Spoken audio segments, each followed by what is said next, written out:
parti pour la deuxième conférence de cette matinée. Alors je vous cache pas que je l'attendais beaucoup cette conférence parce que elle est très spéciale.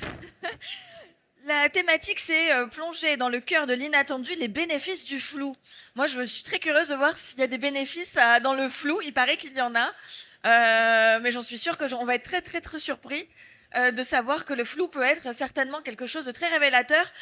Sans plus attendre, j'invite Caroline Loisel à prendre la place sur le podium. Vous pouvez l'applaudir, s'il vous plaît, merci.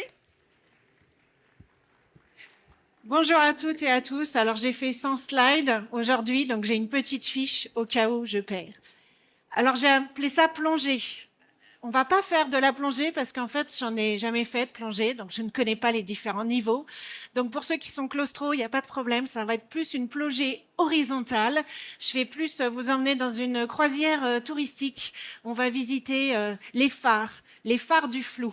J'ai choisi le phare parce que le phare, ça nous éclaire, ça nous guide, ça indique que la Terre est proche et aussi, et on le sait récemment avec les tempêtes qu'on a eues, ça résiste aux tempêtes. Donc, je vais commencer par une question. Est-ce que jusqu'à maintenant, la vie que vous avez, c'était la vie à laquelle vous vous attendiez et tout ce que vous avez prévu? Oui. Qui est-ce qui pense que oui, la vie que vous avez aujourd'hui, c'est la vie que vous aviez prévue? OK. Donc, manifestement, c'est non. Deuxième question. Est-ce que, parmi vous, vous avez traverser des périodes de flou, que ce soit dans votre vie professionnelle, dans votre vie personnelle. Le flou. Oui, plutôt oui. Ok, donc on est d'accord déjà, le flou fait partie de notre vie, autant personnelle que professionnelle. Alors c'est sûr qu'en ce moment, on est quand même dans une vague de flou assez importante, inattendue, imprévisible. Moi j'aime bien parler de chaophonie, la cacophonie des chaos. Donc comme je vous le disais, on va partir en voyage. Je vous emmène circuit touristique. On va faire 4 phares. Le premier phare qu'on va visiter, c'est le phare de La Palissade. Je ne sais pas si vous connaissez, mais on va le découvrir ensemble. Le deuxième phare, ça sera le phare du Moufou. C'est là où peut nous entraîner le flou, mais qui sont plutôt des dangers. Parce qu'avant de parler des bénéfices, on va parler quand même des dangers pour voir pourquoi il y aurait des bénéfices derrière le flou. Ensuite, ce sera le phare du SAVE. Alors, SAVE au sens Save the Date, S-A-V-E. D'accord? Et là, je vous ai créé un acronyme spécifiquement pour cette conférence pour vous donner les bénéfices du flou. Et je terminerai par le phare Michel. Je ne sais pas si vous connaissez. Alors, ce ne sera ni le Saint, ni non plus le Michel de Jackie et Michel, mais ça sera un Michel assez sympathique, vous verrez. Alors, pour commencer par mon premier phare, une lapalissade. Une lapalissade, vous savez, c'est une phrase très évidente. Donc, au cœur de l'inattendu se trouve la fin d'un monde attendu. A priori, j'enfonce une porte ouverte. N'empêche que ce monde attendu qu'on avait jusqu'à maintenant, c'est un monde qui a été rythmé par quelque chose qu'on appelle la croissance, le plus, que ce soit au niveau d'un pays, que ce soit au niveau d'une entreprise, plus de chiffres, que ce soit au niveau même d'un individu, se doubler, être en couple, avoir des enfants. Bon, on voit bien qu'aujourd'hui, au niveau de la croissance, même des enfants, on est plutôt en dessous, on est à 1,67 au niveau du taux de natalité. Et la croissance, on est plutôt sur la croissance des vieux, la croissance des déchets. Je ne mets pas du tout ces deux sujets sur le même plan, bien entendu. Soyons clairs, mais on voit bien que le mot croissance aujourd'hui n'est plus celui qui va nous driver. Donc on est à la fin de ce monde attendu dans lequel on était plutôt confortable, qui nous apportait plus de confort justement. Donc aujourd'hui, en plus de ce monde inattendu, en plus de ce monde chaophonique, nous sommes, ça ne vous aura pas échappé, dans l'ère de la post-vérité. C'est quoi l'ère de la post-vérité? C'est un ère où on peut aujourd'hui faire des discours sur base d'injonctions, d'émotions, d'opinions. On n'est plus dans les faits. Donc sincèrement, on peut un peu en perdre la raison. Voilà pourquoi aujourd'hui on est dans le flou. Alors justement, à en perdre la raison, qu'est-ce qui peut nous arriver face au flou? Il y a 2 comportements potentiellement qu'on peut avoir envie de faire, c'est hyper humain. Le premier, et là je passe à mon phare du Moufou. Le premier comportement, c'est se dire, bah, finalement, à quoi bon? À quoi bon? Donc, être dans une forme de ce qu'on pourrait appeler l'acrasie. Marie-Robert donne cette définition de l'acrasie, c'est un affaiblissement de la volonté. À quoi bon? À surveiller, hein, à la fois chez vous, à la fois dans vos équipes. Le côté, finalement, il n'y a plus de sens nulle part, ni dans le monde, ni dans ma vie. Quelque part, je me résigne. Le deuxième danger, c'est le côté complètement fou. Est-ce que vous avez vu Vice Versa 2? Ouais, vous l'avez vu? Vous voyez le personnage de l'énergumène orange qui représente l'anxiété? Qu'est-ce que fait ce personnage à un moment donné? Il y a une scène magistrale qui représente ce que fait notre cerveau potentiellement face au flou. Il fait des dizaines de scénarios à en devenir complètement fou. Donc les deux comportements qui sont très humains, mais sur lesquels on doit travailler pour ne pas tomber là-dedans, parce que sincèrement, que ce soit être mou et ne rien faire, ou être complètement fou et partir dans tous les sens, on n'arrivera pas à avancer, à être dans des actions qui nous permettent, malgré tout, de tenir debout sur notre fil du flou. Le troisième phare dont je voulais vous parler, c'est...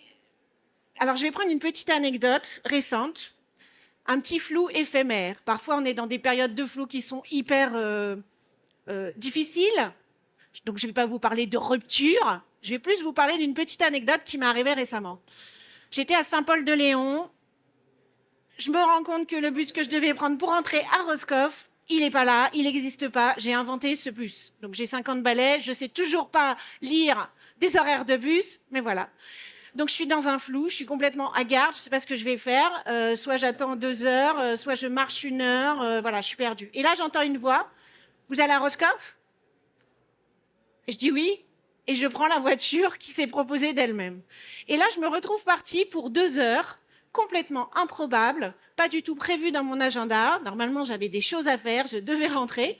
Et je me suis dit, bah, je me laisse embarquer. Cette femme, normalement, elle en avait pour 10 minutes pour me ramener à Roscoff. Finalement, elle me dit, mais on a pas mal de choses à se dire. Venez prendre un café.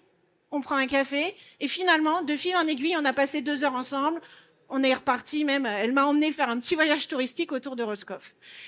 Je ne sais pas si de temps en temps, vous faites cette expérience de proposer votre aide à quelqu'un. Moi, de temps en temps, ça m'arrive comme tous. Hein, on est dans le métro, on propose l'aide pour descendre, etc. Je ne sais pas vous, votre statistique, mais la mienne, c'est que plus d'une personne sur 2 refuse mon aide. Pour porter une poussette, pour porter... voilà. Comme si, je ne sais pas expliquer ça. Ce que je sais juste, c'est quand on l'accepte, il se passe quelque chose de nouveau. Donc finalement, être dans le flou, ça peut effectivement provoquer des choses qui, évidemment, n'étaient pas prévues et qui peuvent être très belles. Là, j'arrive mais finalement, pour voir les bénéfices du flou, dans quelles conditions je dois être. Je suis dans le mou, je ne les vois pas. Je suis dans le fou, je ne le vois pas non plus. Donc, c'est quoi les conditions? Et là, j'arrive à mon phare que j'ai appelé SAVE. J'ai fait de l'anglais, c'est un parcours hétéroclite. Il y a des phares bretons, des phares SAVE. Donc, SAVE, je l'ai écrit S-A-V-E. SAVE comme sauvegarder. Qu'est-ce qu'on doit sauvegarder pour voir les bénéfices du flou? Dans SAVE, j'ai pris le S parce qu'il faut une forme de souplesse. Une forme de souplesse. Alors, certains disent, Olivier Amand, si vous le suivez, je ne sais pas, lui, il parle de robustesse plutôt que de performance. La souplesse, c'est qu'est-ce qui va nous permettre d'être toujours droit dans nos bottes, d'avoir une vision qui va au-delà de la période de flou, parce qu'à un moment donné, elle va bien s'arrêter, et en même temps d'être flexible sur ses genoux. Alors, si je vous donne quelques exemples concrets, dans les organisations, moi, ce que j'aime bien voir, ce qui me rassure aujourd'hui, c'est de voir dans les organisations, par exemple, comme Engie, d'avoir des projets qui s'appellent Skillib. Est-ce que vous avez déjà entendu parler de cette plateforme qui s'appelle Skillib? Skillib, en gros, c'est une solution de mobilité temporaire. Donc, en gros, vous êtes manager, manageuse, vous avez un besoin, plutôt que de prendre un consultant, une consultante extérieure, il va y avoir des skillers qui se sont proposés, qui ont rentré leur profil et qui sont disponibles 10% de leur temps, 20% de leur temps, ce sont des personnes de l'interne. Et ainsi, vous avez une circulation finalement des savoirs, des connaissances et des compétences sur cette plateforme grâce à cette plateforme. Ça vous permet, dans des situations où on ne sait plus très bien de quel métier, de quelles compétences on va avoir besoin, à quel moment et où, d'avoir une solution hyper flexible en interne, où les compétences que vous avez peuvent bouger à des moments temporaires pour du coup faire le job ailleurs dans une autre unité. C'est un projet qui a mis du temps à sortir. Il est sorti en 2017-2018. Évidemment, les RH étaient hyper frileuses. Mais alors, on est disrupté, on ne va plus servir à rien. Et les managers, évidemment, je ne vous cache pas, ah oui, mais alors attends, la personne, elle va partir, mais elle va peut-être pas revenir. Bah oui, nous ne sommes pas propriétaires de nos équipes. N'empêche que cette solution-là, elle permet d'avoir une flexibilité des compétences dans notre organisation.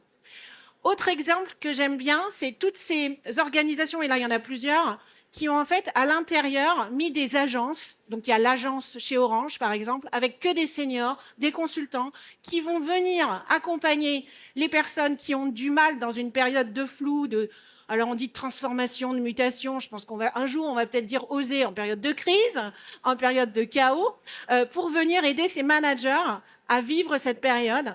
Donc c'est des gens qui sont hyper forts en facilitation, en intelligence collective, en méthodologie de créativité et qui vont accompagner, parce que c'est un job en fait, et le manager, on lui demande beaucoup de choses aujourd'hui, donc il ne peut pas forcément avoir toutes les techniques pour accompagner ces périodes plus incertaines et de transformation profonde. Vous l'avez chez Orange, mais vous l'avez aussi à la Française des Jeux, par exemple, qui ont une cellule qui s'appelle de mémoire ASAP, avec un lieu à l'intérieur de la Française des Jeux où vous avez toutes ces compétences qui sont là pour vous accompagner dans ces périodes de flou. Et donc, un des bénéfices du flou, c'est de se dire, finalement, cette souplesse, elle me permet aussi d'aller chercher d'autres façons de travailler. Elle me permet d'être plus dans une intelligence collaborative globale. Le A de Save, c'est l'audace. L'audace, il faut en avoir dans ces périodes-là.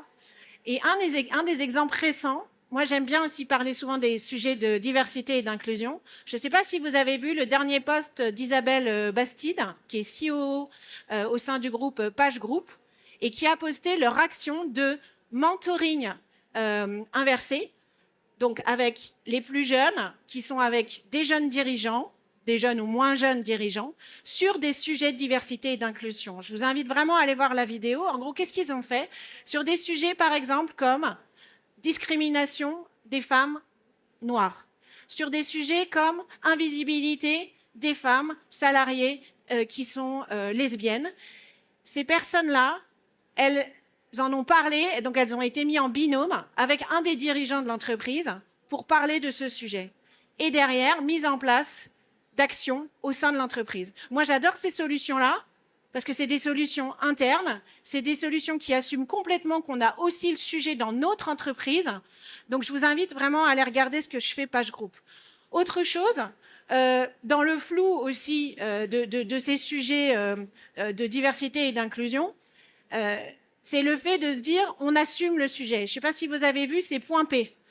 Dans le bâtiment, très compliqué d'attirer les femmes. La moyenne, c'est 11% de femmes dans le secteur du BTP. Point P, ils sont à 20-23%. Déjà, ils l'affichent, ils le disent. Ils ont fait un documentaire très intéressant. Encore une fois, c'est plus de l'introspection. Donc, je pense que si cette période de flou, elle nous permet de rentrer un peu dans notre introspection et dans qui on est et dans nos vulnérabilités pour potentiellement aller chercher de l'aide aussi avec le collectif à l'extérieur. La troisième chose, le save, c'est la vision. Comme je le disais, finalement, la souplesse, c'est bien être souple sur ses genoux, mais c'est quoi notre vision? Il y a un sujet RH qui m'indigne un peu, je vous avoue, sur ce marché, c'est qu'il y a toute une littérature sur il faut que nos collaborateurs, nos salariés soient acteurs et actrices de leur fonction, acteurs de leur formation, acteurs de leur mobilité, acteurs de tout. Et finalement, sur le sujet du télétravail, on a encore fait des process, on a encore fait des chartes. Mais il y a un homme, en tous les cas, qui s'est déclaré ne pas avoir fait autrement. C'est une entreprise qui s'appelle Clinitex. Clinitex, c'est une entreprise de nettoyage pour les entreprises. C'est 4000 personnes aujourd'hui. Le fondateur, il s'appelle... Alors, ce n'est pas le fondateur parce qu'il a repris la boîte qui était une boîte familiale. le fondateur actuel, on va dire, enfin le dirigeant actuel, c'est Édouard Pic. Édouard Pic, en 2016-2017, il y a un sujet sur le télétravail au sein de son entreprise. Ses juristes viennent le voir, qu'est-ce qu'on fait, qu'est-ce que tu veux, combien de jours, etc., comment on fait. Il dit non, moi je veux pas mettre de process. Donc revenez vers moi avec une autre solution parce que je ne mettrai pas, je ne vais pas charter.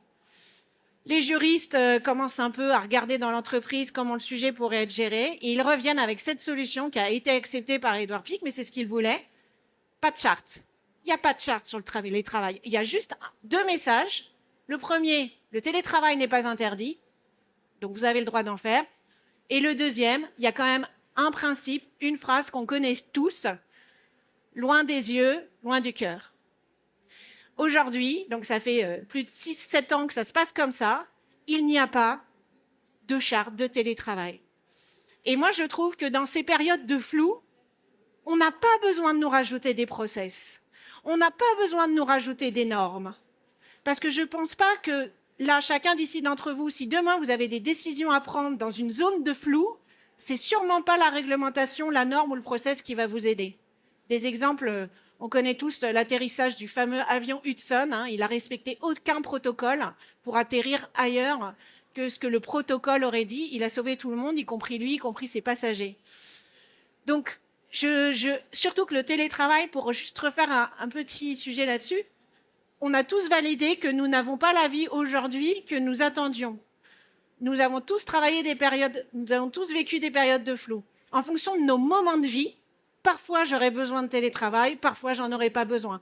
Dans des moments hyper difficiles, de rupture par exemple, sincèrement, on peut être très content de se lever le matin et de rentrer le plus tard possible le soir, parce que la situation familiale, on est bien content d'aller au travail. Donc on connaît toute une série de flous et parfois de périodes un peu plus stables dans notre vie. Voilà, le télétravail devrait rester très souple. En tous les cas, c'était... et la vision qu'il a eue et qu'il a défendue à ce moment-là, c'est effectivement, moi je veux que mes salariés soient acteurs de tout leur parcours et de leur vie professionnelle. La dernière dimension que je voulais vous partager, c'est la plus importante pour moi, c'est l'entraide. En fait, dans le flou, comme la petite anecdote que je vous donnais, je devais avoir l'air complètement dans le flou et complètement hagarde pour qu'il y ait quand même une voiture qui, naturellement, à Saint-Paul-de-Léon, s'arrête de façon inopinée et complètement inattendue. Et c'est ce que provoque le flou. Et ça, c'est un bénéfice immense. On le voit dans des catastrophes. D'accord ? Une catastrophe, elle n'est jamais prévue. On est dans le flou total, inondation à Valence. Vous avez certainement vu des témoignages de personnes dont les commerces ont été inondés et qui ont remercié toutes ces personnes qui sont arrivées d'Espagne et de toute la région pour les aider à réparer au mieux leur situation. Avec beaucoup de jeunes d'ailleurs qui sont venus se déplacer pour ça. Donc le flou, il génère ça aussi. Il génère beaucoup d'entraide. Et je voudrais par exemple parler de l'exemple, alors c'est à Ault. Est-ce que vous connaissez Ault, petit village picard? Période de flou global, évidemment, y compris pour la restauration. C'est pas facile de faire du business. En fonction de la météo à Ault, il y a des gens, il y a personne, c'est compliqué. Ils ont créé une carte d'infidélité. Ils se sont mis à 4 restaurateurs et ils ont créé une carte qui, en fait, c'est vous avez le droit d'aller dans l'autre resto, ça cumule et à la fin, vous aurez un des 4 restos, bah oui, gratuit ou avec une réduction de 10-20%. La prochaine fois, ça date de mai 2024, à ce que je vous raconte. Et vous voyez, je prends aussi cet exemple-là parce que c'est des exemples de la vie de tous les jours. Ils ont osé ça, ils ont osé, il y a une forme d'audace, il y a une forme d'innovation et d'aller chercher finalement avec son écosystème, y compris ses concurrents, comment on va être un peu plus fort pour affronter le flou. Et oui, pour affronter le flou météorologique, créons des offres qui font que, oui, on a le droit d'aller dans des restaurants différents. La prochaine chose qu'ils veulent faire, c'est le marathon des restaurants. Donc, l'entrée dans le premier restaurant, je prends le plat dans le deuxième et je prends le dessert dans le troisième. Donc, le flou, il y a ça aussi. Ça nous permet finalement d'innover, d'aller chercher des ressources. Et je vois qu'Alexia s'avance. Non, c'est bon. Donc, allons chercher ça, allons chercher cette souplesse. Peut-être enlevons certains process qui nous rigidifient. Allons chercher cette audace. Restons droits dans nos visions avec du bon sens. Sincèrement, le télétravail, la meilleure charte, c'est de ne pas en avoir. C'est juste de dire c'est pas interdit d'en faire et vous faites bien ce que vous voulez parce que tous et toutes ici, on est adultes et c'est pas parce qu'on va être chez soi qu'on va moins travailler. Mais voilà, on nous a mis ça dans la tête comme récit. Merci Nicolas Sarkozy. Télétravail, il y a le mot télé.